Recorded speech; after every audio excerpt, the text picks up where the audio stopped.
Welcome back to Financial Therapy. It's not just about the money.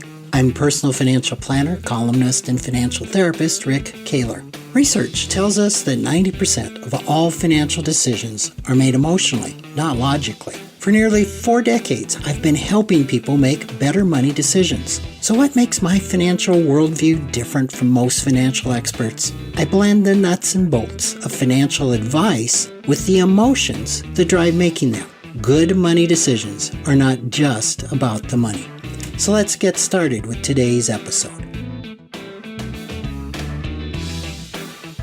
Welcome back to another edition.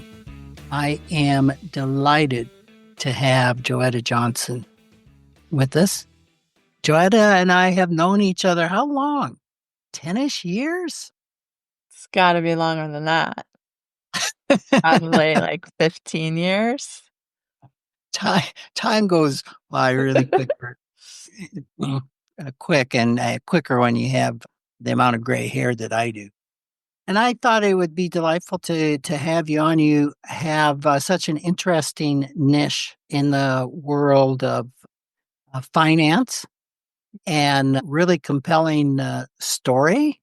And we just want to learn more about you and everything that has led up to you doing the work that you do. And I think that the interesting thing to me is you were quite corporate in the beginning with a firm called Deloitte and Touche, right? That's right. Mm-hmm. And that back in the day, that there were 4 big accounting firms, and Deloitte was one of the 4 big ones. How did you come about that? What got you into such a typical corporate job? That's a good question. Yes. So at the time, I was going to school at Portland State University, and I was going there for business with an emphasis on accounting. And so really it was one of my first big manifestation projects. And so I went about it where it was like, I knew I wasn't going to be an accountant sitting in an office doing taxes. That was very clear to me. So I asked myself the question, like, what would be the best outcome for me coming out of this degree and this education? Like, what would be the best I could go for? And it was definitely working for, I think even at the time, it was the big 6. It was the big 6 accounting firms, which has, merged and downsized to 4 now. And so I had my sights on that. And so I remember being in college and researching like what firms are the best firms to go and work for. And so I researched all the big 6 and I determined the path of how I would get into one of these big 6 companies. And that path worked. And I interviewed with all of those companies. And I selected this particular one because they each have a very different culture. And so I kind of also wanted to move, and I was trying to move to Maui. And so I thought, oh, they have an office in Maui. This is great.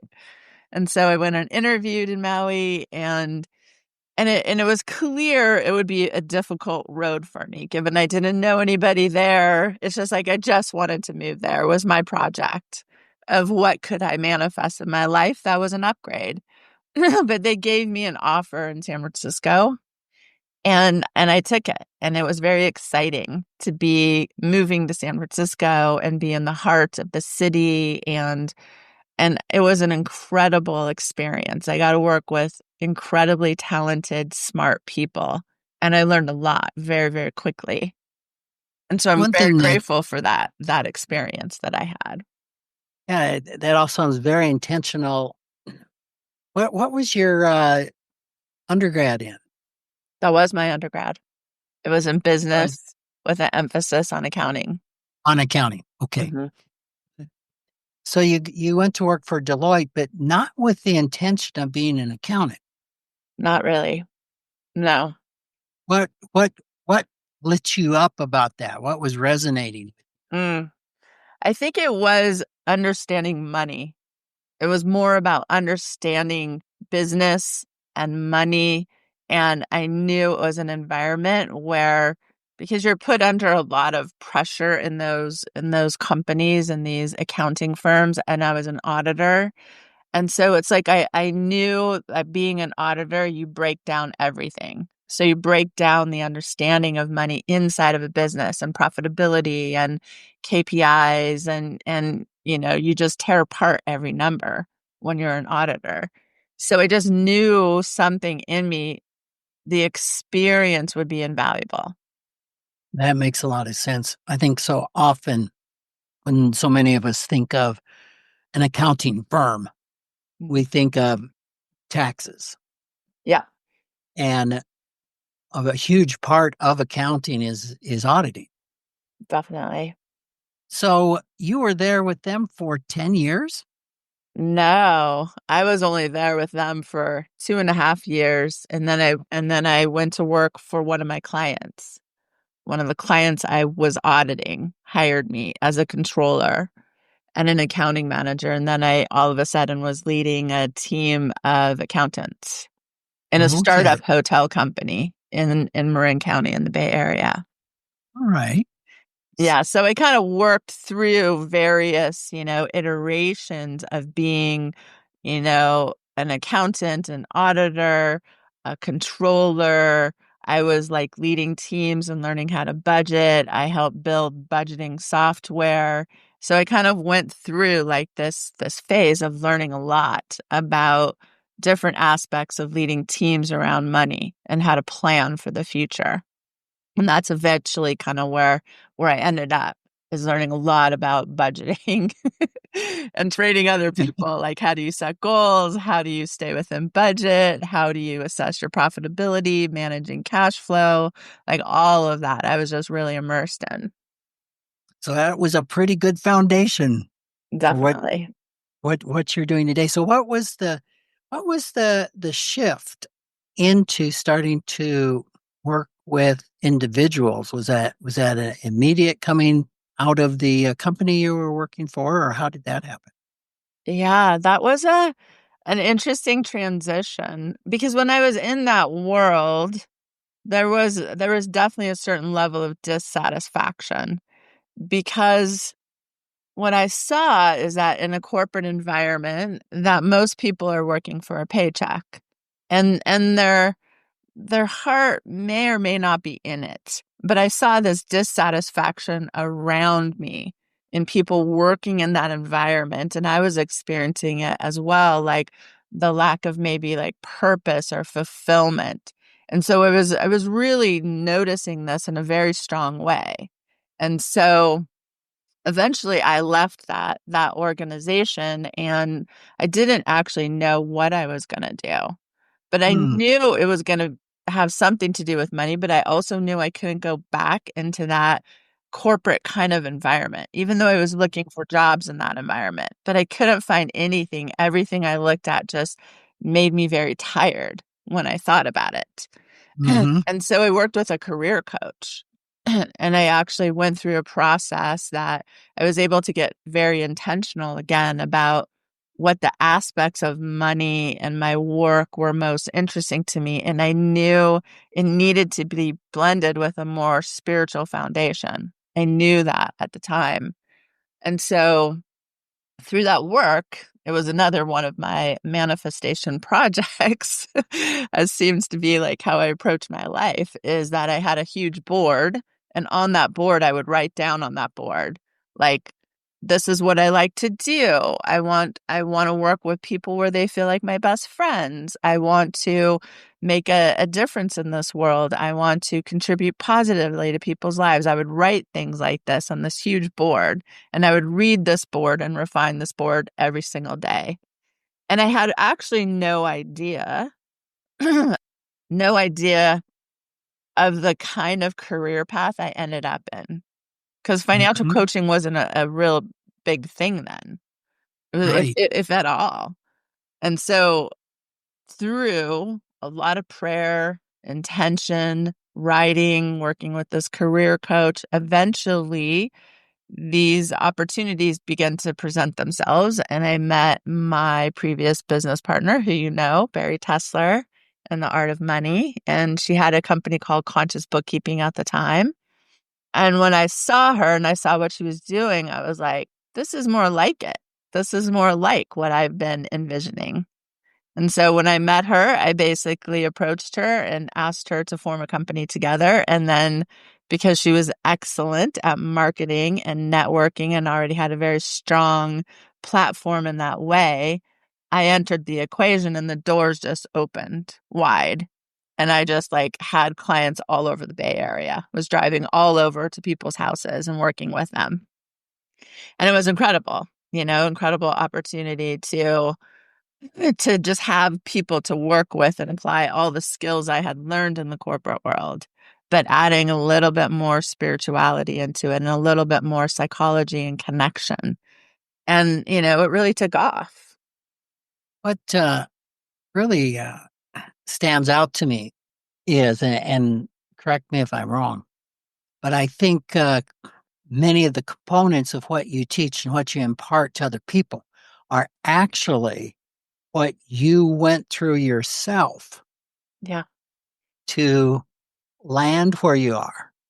And I think I'm really struck by, I don't know if I have the right words for this, but this is this is who I want to be, or this is the type of impact, this is the type of engagement. I think like I want to be working with clients that could also be friends, if that's the way you said, or having Yeah. that type of relationship Hmm. without without any knowledge of what career that is, right? Definitely.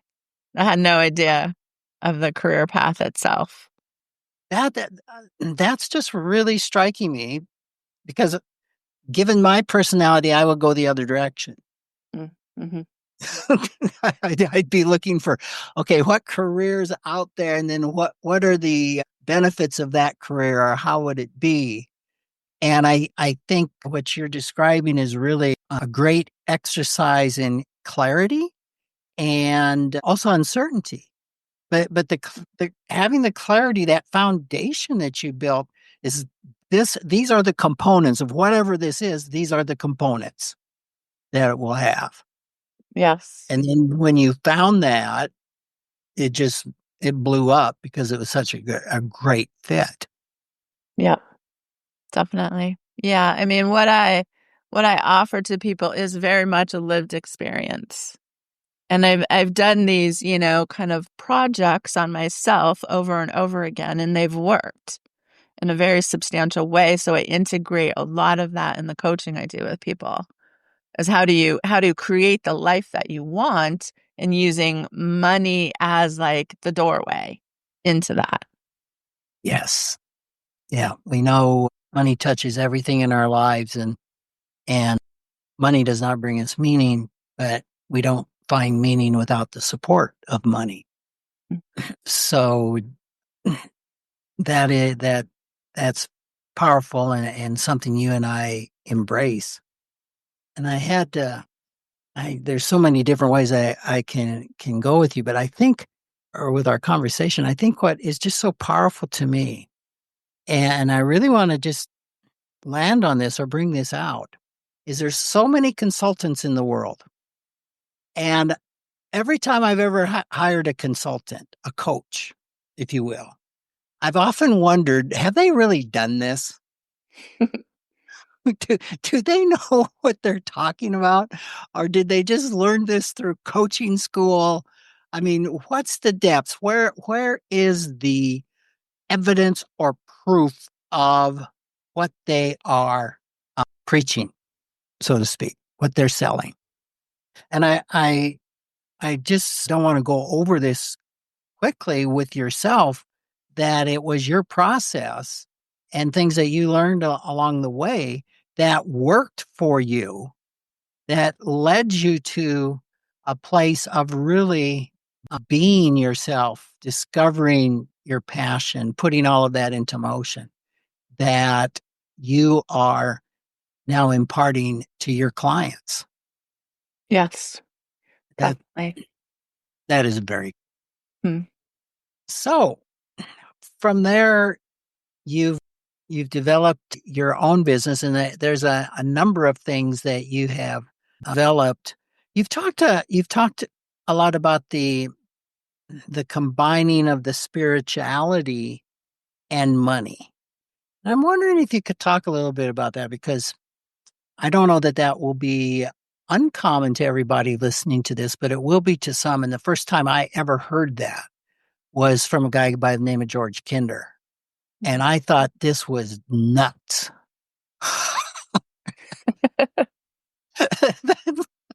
Money and spirituality were about as opposite on the spectrum as possible.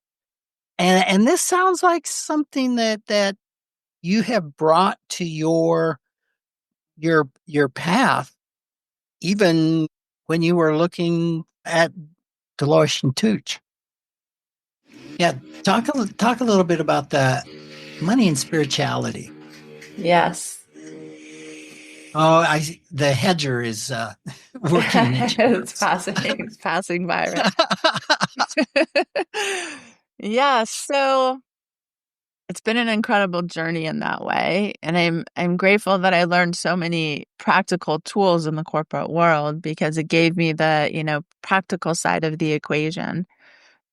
And I think what in part happened to me is that, again, like when I was in the corporate world, I was really missing the feelings of meaning and purpose and contribution, even though I was contributing to this company I was working for. and then, and then in my own personal life with money, it was very difficult for me to manage my own money, even though I was teaching people, how to budget millions and millions of dollars. And, I was teaching this stuff all the time and I kind of knew it like the back of my hand, but I was not able to apply that to myself. And I really was in a state of awe really about like, this is so odd. Like I know so much about money and yet I can't apply it to myself. So why is that? So I really kind of went on what I call the hero's journey. And that hero's journey is really about kind of understanding and going through trials and tribulations, as the hero's journey is mapped out. And so I did really go on a journey to understand why is this so difficult? Because I was overspending, I was in a lot of credit card debt, I had student debt. And so I was like, why is this so difficult? Why am I kind of going crazy around money? And so the path to understand that was more of a spiritual path. And so it was more about relating to a higher power in order to understand my own patterns. So I learned a lot about psychology and I learned a lot about the relationship with a higher power, which I'd already been working with in terms of these manifestation projects, right? Because that was a relationship with a creative force that was that was definitely moving things in my life beyond my own actions, right? And so I knew that something was leading me along this path and I was just following it. And so because that was becoming so prevalent and I would have these kind of extraordinary experiences of like, wow, I set this vision, I said these prayers and these things happened. So something's going on there. And so the blending of that with the healing of my own internal money patterns began to show me like there's so much more involved here than just kind of working on my own money psychology and knowing about money. Right. And so I began to understand that by bringing in a higher power into the equation, that things can really change when it comes to our own human patterns or when it comes to a vision we don't know how to create in our life. And so, because of these incredible experiences I would have in this movement, I began to integrate that more and more into my work with my clients. Along That with, makes I also did and have done 12-step work. And there are two money programs in 12 steps, Debtors Anonymous and Under Earners Anonymous. And these are incredible programs to learn about your patterns with money. So I entered into Debtors Anonymous at some point in my journey and began to really understand patterns. Because in those programs, you see the depth and the worst of the patterns within the collective. This is like, wow, I think I have challenges, and there's people who have real challenges, with money. So by studying myself and by seeing what's happening with others and understanding these patterns in a very deep way, and those are both spiritual programs, this Debtors Anonymous and Under Earners Anonymous. And because they're spiritually oriented programs, you also see a lot of miracles happening for people around money. So I began to, bring that into my work. So again, that is so powerful of, understanding it, teaching it, telling other people about it being money and how it works. And then the self-reflection that I'm a disaster around it. And Exactly. again, that's just so powerful, Joetta. And going on that journey to try to bring together what I know and what I do are not in sync. As I used to tell my kids, let your outsides match your insides. Hmm. And I think that goes right back to the authenticity of what you're bringing to your work that isn't to be taken for granted because you have walked the walk. And there's nothing more powerful about that than that. You have eh, done the work. I mean, one of the things that I instruct students in the Golden Gate course that I teach is it's pretty much about doing your own work, discovering your own money blocks, your own money scripts, your biases, and in therapeutic language, doing your own countertransference work, Hmm.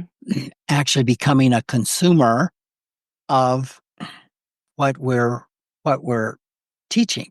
And so many planners think that doing life planning, bringing the emotional and the spiritual together is a formula that you can read out of a book. And in your words, it's a lived experience. It goes way deeper. To me, it's like reading a book on golf and then going out and being a great golfer. It just doesn't work that way. So I think that is such a just so powerful. Having done that, and 12 steps is something that I resonate with. I've been in the adult children of alcoholics branch of the 12 steps. Yeah. And Under Earners Anonymous, I think I have heard of that, but I knew Debtors Anonymous is I think of that more often than under earners. But to your point, as you were talking about that, I'm thinking of the power of group. And Definitely. there's books written for that. You can take college courses in that, in dealing with all the dynamics of being in a group and finding out that you're not terminally screwed up. Exactly. Yeah. Yeah. It's really helpful to hear people's stories and also what they've overcome. I have some incredible mentors out of these programs, incredible mentors that are deeply, deeply wise. And, there's a lot of accountability in these programs because of the Yes. structure of them. And it really I study currently the patterns of under earning because I'm really determined to help people, overcome their under earning patterns. And most people would look at me and not think that I'm an under earner. But I have a very unique approach. I'm like, well, what under earning patterns live inside of me and how do I get to them? How do I get to the root of those? How do I understand, the psychology and the makeup of under earning and how do you transform it? And so I'm really, determined to, because I have a program called Earning Power and I work with a lot of people and kind of up leveling their income and changing their financial identity. And so, I've learned so much through that particular program about earning and what contributes to under earning. less than our potential really is what under earning is earning less than our potential. Well, we have the capacity to earn. And that potential could be very expansive. And so my income has definitely grown since understanding and working with those kinds of patterning. Yeah, and that just touches on what we're talking about is the authenticity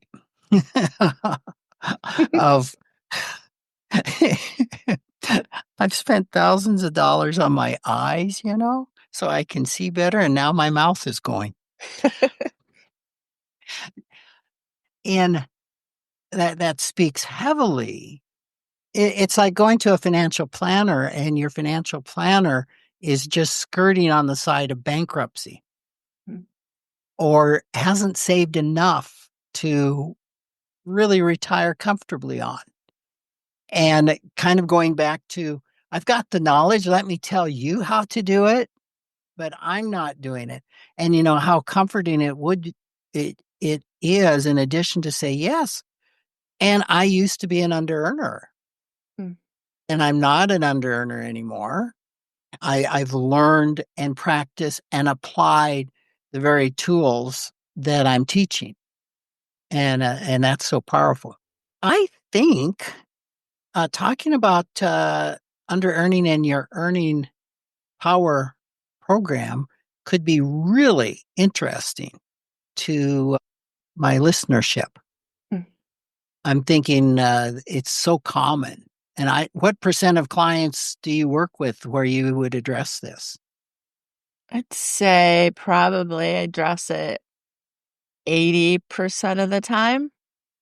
Yeah. Some of my clients they do earn very strongly, or some of them maybe inherit resources, but understanding the patterns, because I can identify, like, even a person who may be earning a very healthy amount of income might have challenges in their relationship to time, because the under earning program is a lot around the relationship to time. Right? Because it's like time is one of the greatest resources we have in order to earn money. But when we're Absolutely. not intentional and clear and almost like budgeting our time, similar to budgeting money, it's a resource that can just get, frittered away. Well, if you'd like to, I'd like for us to pick up on that and do another segment. Yeah, I would love that. Okay, great. Thanks for joining me, Rick Kahler, for another episode of Financial Therapy. It's not just about the money. This is where I combine the nuts and bolts of financial advice with the emotions that drive making them. Remember, every financial behavior, whether it appears illogical to you or others, makes perfect sense when we understand the underlying beliefs, feelings, and thoughts. Sign up for my weekly blog at financialawakenings.com. I hope you'll join me again for our next episode.